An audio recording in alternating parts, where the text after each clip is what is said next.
Our opening keynote address this morning is going to be delivered by Mr. Saran. Mr. Saran represents a country that is located literally on the other side of the world, in the southern Pacific, the Republic of Fiji, an island nation. Fiji is affected quite badly by climate change. And that is certainly a story that most of us in this part of the world, know too little about. Ambassador Saran represents Fiji at the European Union in Brussels. Simultaneously, he is also Fiji's climate ambassador. It has to be added that Fiji is also currently holding the presidency of the UN Climate Treaty Conference, or to use the diplomatic jargon, if I use it correctly, presidency of the COP23 of the UNFCCC, right? Is that correct? Ambassador Saran, welcome, and the floor is yours.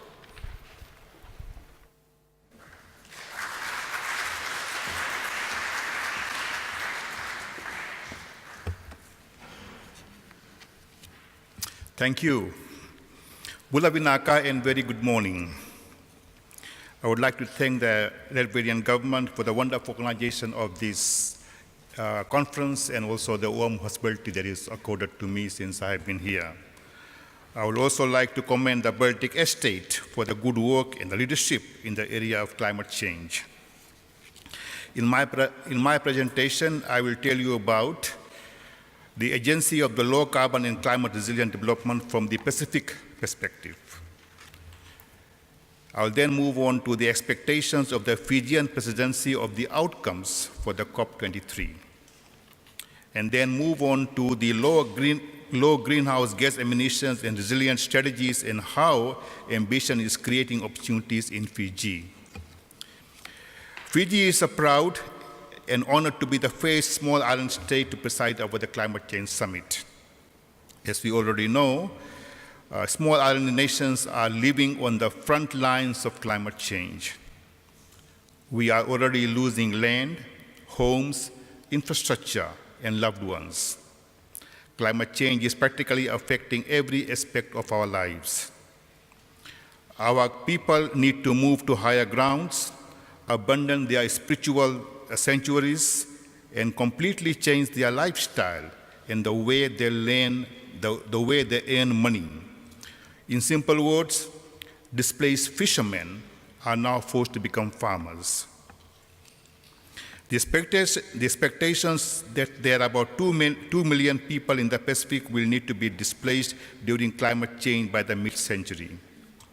Fiji is already preparing domestically by designing displacement guidelines and will safeguard respect to human rights and dignity of displaced population. We are also preparing to offer refuge to fellow islanders from the region. Last year, Tropical Cyclone Winston hit Fiji. It was the most intense cyclone in the southern tropical hemisphere so far. It caused economical damage which amounted to 1/3 of our GDP. Imagine that your country loses 1/3 of its GDP. The consequences are devastating.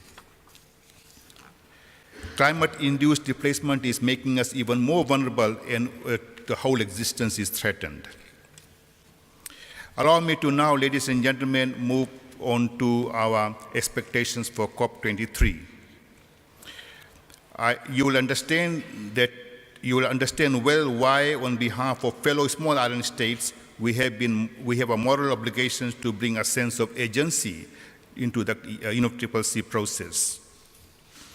At the COP23, we are expecting 3 broad expectations for the outcomes. These include tangible progress on the implementation of the Paris Agreement,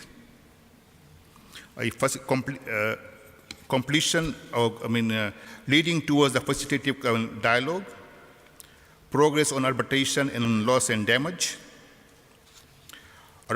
adoption of the first Gender Action Plan and operationalization of the local communities and indigenous peoples platform, launching of the Oceans Pathway, mobilizing of a grand coalition for 1.5 degrees, and 5 high-level presidency events.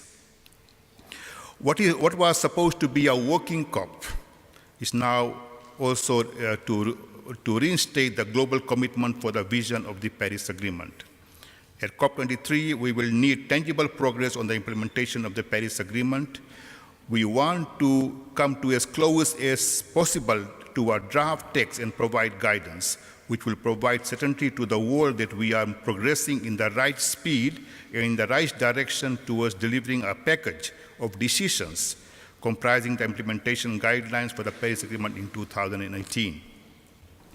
We expect all nations to reduce more emissions faster to limit global warming beyond 1.5 degrees and secure our future for our most vulnerable. As we have heard at the pre-COP, even temperature increases by 0.5 will be devastating for some very small lying islands. Progress on adaptation, loss and damage, adoption of phased gender action plan, operationalization of the local communities and indigenous platform, agreement on design of the facilitative dialogue, launching of the Oceans platform, and mobilization of the Grand Commission are some of the objectives that we would like to achieve at the COP. For the sake of time, I would not go into depth of each of these expectations, but will continue to our ambitions in the course of my speech. The Paris Agreement was a good step towards our people. It introduced new climate goals and mechanisms for dynamic increase in ambition over time, aiming to achieving carbon neutrality by mid-century. Now we have to make it work. Paris Agreement also calls for all countries to formulate and communicate long-term low greenhouse emissions and development strategies. This instrument will give perspective on the pace and depth of reductions needed to achieve the Paris Agreement goals. It will also help governments to identify opportunities to transform their economies, production and consumption patterns, and lifestyle to a more sustainable mode. On longer term, this will be rewarding and will guarantee continued wealth and prosperity for all of us. These are all good developments. Despite that there is no negotiation track on to discuss how greenhouse emission development strategies under the UNFCCC, many countries have already started this process. Last year in Marrakesh, the 2050 Pathway Platform was launched. The Fijian COP23 presidency is applauding this initiative. A reason why at COP23 in Bonn we will organize a high-level presidency event in collaboration with the 2050 Pathway Platform. Now allow me, ladies and gentlemen, on the ambitions, opportunities, and examples from Fiji. Fiji is also doing its part to address climate change. We have recently ratified the Doha Amendment, and this is beneficial for Fiji in the terms of expressing our continued commitment and support to the implementation of the Kyoto Protocol. As COP23 President, our ratification of the Doha Agreement is sending a strong signal on our commitment towards climate change action and reiterates our call to developed countries to increase their climate action and continue to reduce greenhouse gas emissions, as we cannot do without it and by ourselves. We'll be happy to see a Doha Amendment entering into force during Fijian presidency. This will send a very positive signal on political commitment to act upon our international agreements and enhance the pre-2020 action. In our national determined contribution, we aim to achieving 100% renewable energy by 2020. This ambition target creates opportunities to become less dependent on imported fossil fuels, which would be good for our economy. One third of our imports is attributed to the import of fossil fuels. Our ambitious goals gave us a very positive signal to investors also. We have used our national determined contributions to reform our legislation, mobilize public and private funding domestically and also internationally. Let me also share with you some of our success stories. Those of who went to the pre-COP in Fiji may have used the opportunity to make site visits to a climate change project and witness launching of the first Fijian green bond. Fiji has become the first developing state to issue a sovereign green bond. With this green bond, we aim to raise $50 million US. We value and count on bilateral cooperation with states to achieve our ambitious NDCs, and our aspirations are also attracting alternative funding. For instance, the Leonardo DiCaprio Foundation will provide a grant, a seed funding, to electrify 2 villages in Fiji with solar energy. The villagers will receive Tesla batteries to store excess energy, solar energy. The idea is to create a revolving fund to finance similar projects in future. With Fiji's leadership, we can demonstrate how a practical renewable energy solution can improve lives and increase resilience of small island nations at the same time. This project could also be replicable around the globe and lead to real transformation of rural communities, while helping us to achieve sustainable development goals and other national development priorities.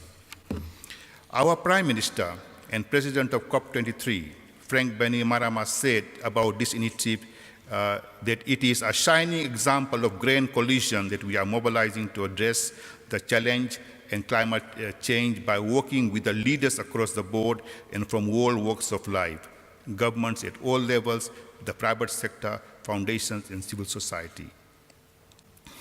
At the same time, we remain eager to learn more about effective approaches as to how greenhouse gas and resilient development from countries with more capacity and experience, such as the Baltic states. I would like to thank you for inviting me here at this conference to tell you my story, and I look forward to hearing yours.